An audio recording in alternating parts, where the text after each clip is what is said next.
India is the art of making impossible possible. Um, and thank you for inviting me, Klaus. And we've had many conversations on this, on why it's important for an entity like Invest India to be at a forum like this. Even though it's not so much about investment, it's mostly about promoting India as a sales destination. But you're right, the first decision is if India is going to be a marketplace for your products. And then only can you make that most important decision for us, whether you're going to plant your roots here. And I think one of the things that you would see in your peers who are really successful in India is that those who have really planted their roots and those who have been patient for the long term are usually the most successful. But I want to take you through some of the things that we have been observing from our clients' anecdotes, our clients' feedback on how they see India and how they are coming to India and why, so what is their perspective of India? And hopefully that will give you some idea of what's happening and how it's changing. So one of the first things that we always advise, and you might find it very funny, but we really promote India as a tourism place when we have these conversations with them. So we tell them, go and see the Taj, go and see the Statue of Unity, look at this train station, look at that airport, because one of the things that you will really get to know about India as a country is when you actually go by road or you go by train, and you'll know what people are thinking about, what kind of phone they're using, what kind of food they're eating. And for people who haven't done it, we bring you some pictures. So this was Mumbai Airport 7 years ago. And Mumbai Airport in 2018 looks something like this.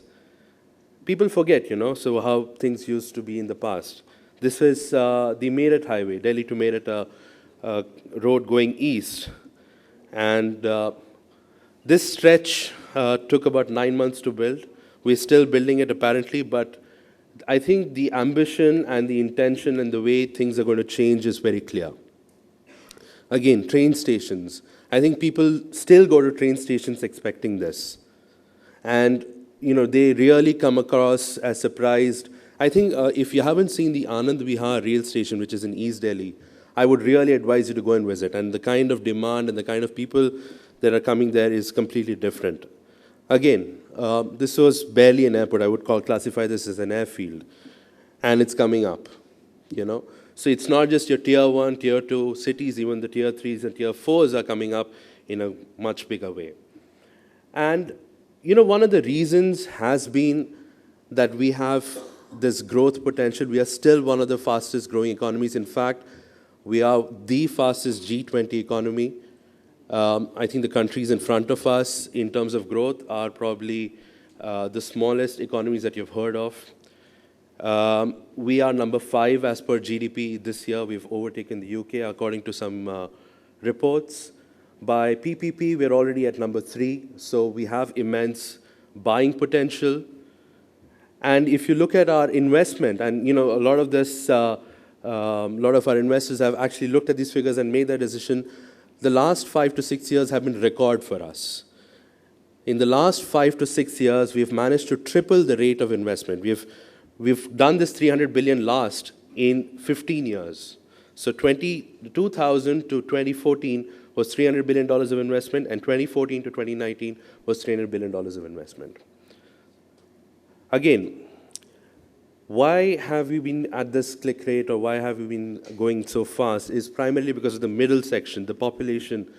We will become the largest country by population by 2023. By 2025, we'll be 1.5 billion, but by 2023, we'll have overtaken China. But by 2025, we will also be one of the youngest nations.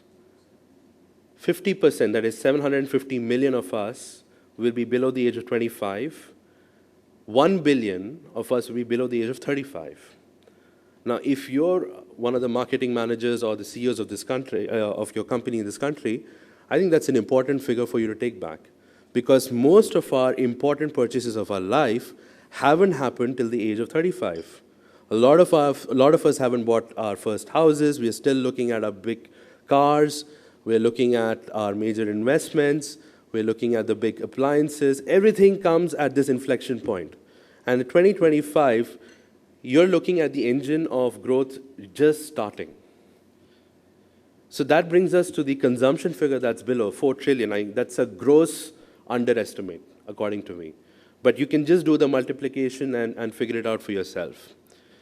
And the green box on this slide, in my opinion, is the most important slide you should be taking away, because this is the driving factor. This is the reason why the change in India is sustainable. As of last year, when the general elections happened, we had 900 million eligible voters. That in itself is a huge figure. 600 million turned up to the polls, and there were 8,041 politicians from 2,420 parties fighting for 545 seats. Now, when I said this to a group of German parliamentarians, they couldn't believe the numbers. They thought that I put an extra zero there just to mess them. But that's the truth. That's the diversity of this country. And we pulled it off without a single complaint. Nobody argued about the results. Think about every other democracy across this planet and think about the challenges there. But from that 600 million, we've got 133 million, I'm going to the bottom half of that portion, 133 million new voters. In the last election of 2014, that 133 million number was 119. So between the ages of 18 and 30, approximately, we've gotten a figure of about 250 million people. Now, if you analyze this segment, and it's really important that you give it a minute, this segment doesn't really care about the color of the skin of the politician. It doesn't care about where they come from, whose family they are from, which party. They only care that they deliver on opportunity. They only care on if they deliver on development, and they want those jobs and opportunity and development. And it's not just me saying it. You can look at the manifestos of all political parties in the last 2 general elections. The biggest point of debate, if you remember, of the BJP manifesto was startups. If you look at the Kerala government, which is probably the most leftist government in this country, they are doing international roadshows. They are talking about promoting investment, foreign investment, and getting in the biggest capitalists of the world to come and grow in their state. Why is this happening? Because if they don't deliver on their promises of jobs, employment, and development, they're thrown out. And if you don't believe me, check out Andhra Pradesh. The most popular CM was voted out without a single seat. I'm telling you, it's brutal. And the politicians have realized it, and the bureaucrats are really working hard under that directive. More importantly, 97 million of the 133 came from the rural population. The dynamic has completely changed. It's no longer urban driving the politics. It's rural driving the politics. 63 million of the 133 are women. Completely changed. Now, this is something that a lot of marketing people would be very familiar with. But I must tell you, this chart alone has driven a lot more investment than you can think. For us, a lot of companies are coming here for the Indian domestic market, and that's one of the reasons why we've been sort of insulated from global dynamics. And if you look at the top 2 segments, or top 3 segments, if you look at the multiples at which they are growing, so 3x, 2x, 1.5x, that's the number of growth that you're going back with. That's the minimum number of growth that you're going back with. We just did an analysis in 2016, and we came up with this number of what it would be like in 2025. Most of these numbers have moved, and we are really struggling to find out new estimates because we have no idea where the growth rates are going. Most of these numbers are driven by what government thinks that they would consume, especially in your renewables, in your construction. But a lot of the demand that comes from private sector we have not really captured over here. Again, what are we doing to really ensure that this growth or this development continues? I think one of the most important things that we have done in the last 5 to 6 years is really invest in our core infrastructure. I think we have targeted one of the highest road growth rates, highest rail rates. some of the most ambitious projects in the world, and I'm talking about our industrial corridors. It is the biggest PPP infrastructure project, a $100 billion project that we're doing that is going to build 24 new industrial townships, 8 new greenfield cities over a width of 150-kilometer land stretch from Delhi to Mumbai. And that itself is driving a lot of demand and a lot of growth in that area. I think one point from this slide, if you were to ask me what is a proud achievement, is the renewable energy figure. If you had seen this presentation a few months ago, that 225 would have been 175. And the reason we have upgraded it is because we are very close to achieving the 175. When we announced that we were going to target the 175 in 2016, when the Prime Minister went to Paris and said that we're going to become a renewable, sustainable economy, everybody laughed at us because we had done nothing at that time, barely nothing. You know, just floated onto where we were. In that single year, we doubled from where we were, and we've gone on to 175 gigawatts. Nowadays, every project that we are thinking of has a renewable, sustainable component. It's no longer even an afterthought. It is the core idea behind everything. Another aspect of it which we've been really building, and I think this is really important, all of you are familiar with a jam trinity. I think one element maybe you're not aware of is the speed at which it was done. And compared to that, some of the larger scale initiatives that have happened globally. So I'll pick up one, Aadhar. We did 1.2 billion, we have done 1.24 billion enrollments. About 2 years ago, we were at 1.1, so we are slowly inching up. But at 1.1, we had completed 6 years of that initiative, and we had crossed a billion. Facebook took 7 years to cross a billion. And I don't know, I mean, if all of you have Aadhar, you would know an Aadhar requires a person to go to the last point of this country with a iris scan equipment, with a fingerprint scanner, a person who has the authority to verify that you exist and your address is true, and print out that card and give it to you. Facebook requires just one email ID.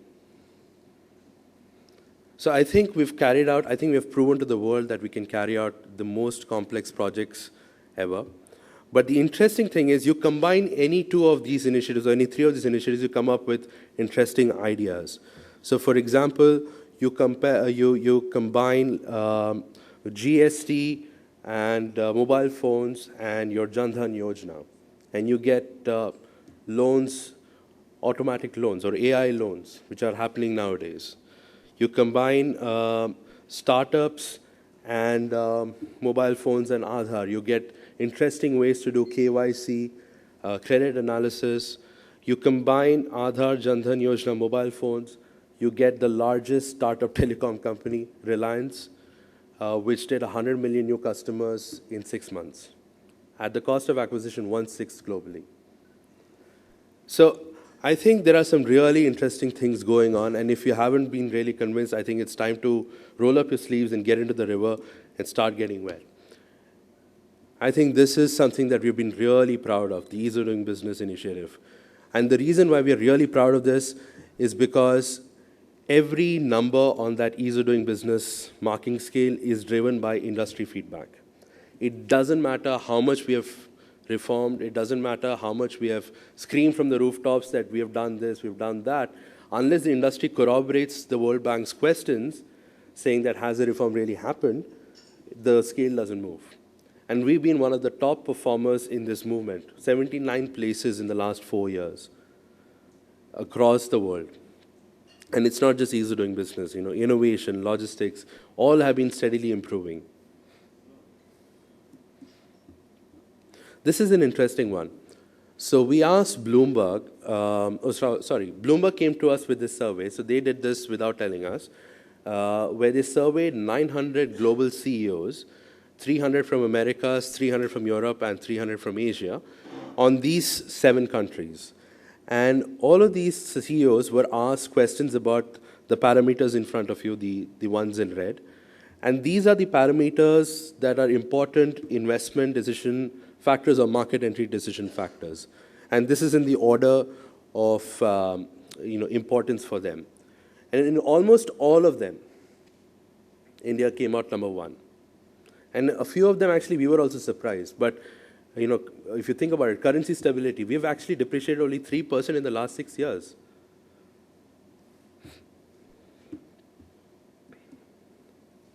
So this is leading to two very interesting trends. The first is that Indian subsidiaries of global companies are doing much better than their parents. Obviously, in terms of growth, you would expect that because it's higher risk, higher return. But Blackstone, for example, came on record saying that the best performing fund in the last 10 years, which they haven't told anybody, but they've felt compelled to tell everybody, has been in India. It's not China, it's not Asia, it's India specifically. And that's why they're raising multi-billion-dollar funds just to invest in India. And they are the largest commercial real estate landlord in the country today. But the most interesting thing from this data is that we found two companies, and there was briefly a third one, where the Indian subsidiary was bigger than the global parent. Now that really changes things.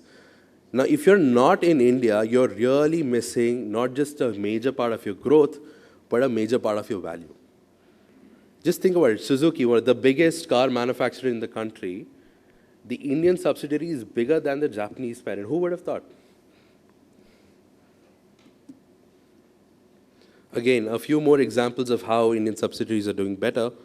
And the key characteristics of some of these companies are that they have invested for the long term. Siemens has been here for decades. I mean, it's probably almost an Indian company. Bosch, literally one of the drivers of the IT revolution in the country. And look at how well, and they continue to keep investing, and India is an integral part of their plans. I'll just skip some of these slides. The second trend that you see is that India has become the #1 R&D destination.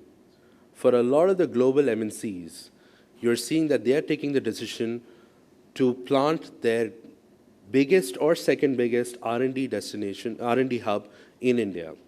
And this cuts across industry. It's from auto to electronics to I don't know, cybersecurity. And it's not just for India. It used to be for India. A lot of companies would come in and say that we want to develop for India products and then sell in the market. But slowly they're realizing that there is a talent and there's a competency here which they can leverage for their global supply chain. And they are actually developing cutting-edge, leading global products from their units over here. So Intel, for example, is building their entire 5G stack out of Bangalore and Hyderabad. Google is developing their entire YouTube suite, Google Maps suite from India. So Samsung, which has just planted their biggest mobile factory, bar none, in India, in Noida. And their entire supply chain is moving to Noida just because of that. This is an interesting phenomenon. A few years ago, when I graduated from college, startups were a bad thing. For a middle-class family like mine, it had to be that job that you need to take and earn a steady income. But today, more than 70% of my B school class are taking up that call where they want to take a business up, or they want to go into entrepreneurship, or they want to work in a startup which has barely any track record. And the interesting thing is the way we are running the initiative for startups, a lot of our inquiries are now coming from Tier 3 and Tier 4 cities. And why that's interesting is because we just realized that these startups that are coming from these cities are trying to solve problems that none of us in this room have ever experienced. They're going to be solving problems for the next 5 billion. And that's what a lot of companies are actually going deep down and acquiring some of the tech that is being developed there. Again, I was just referring to the pace and change, some of our startups, the way they've been going towards unicorn. This is an interesting one. Klaus, I'm just towards the end. So for people coming into the country, we've noticed that one of the critical success factors is adopting local technology. And we have actually cataloged all of our local technologies that are developed in-house in the government labs and our university labs, according to sectors, according to availability, according to patentability. And we've offered it to corporates who can really take it to market. So if you're interested in something like that, this is your website where you need to go. What we have also done is we've talked to all of our state governments, a lot of our private promoters, and put together almost all of the projects that you see in the country that are coming up on a website with clear, verifiable information. And you can just use this website as a proxy of development and economic growth in the country, where exactly what's happening. Or you can actually use them as starting points for your customer calling.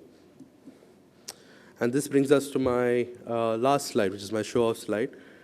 We are a unique team in the government of India. We are a small team of 20-something-year-olds. We're trying to make a difference. And the reason I joined this was because I bought into the vision. I was working abroad, as were a lot of my colleagues, and who decided to come in at this point, because if we didn't come now, when would we do? Thank you. Thank you for your patient listening.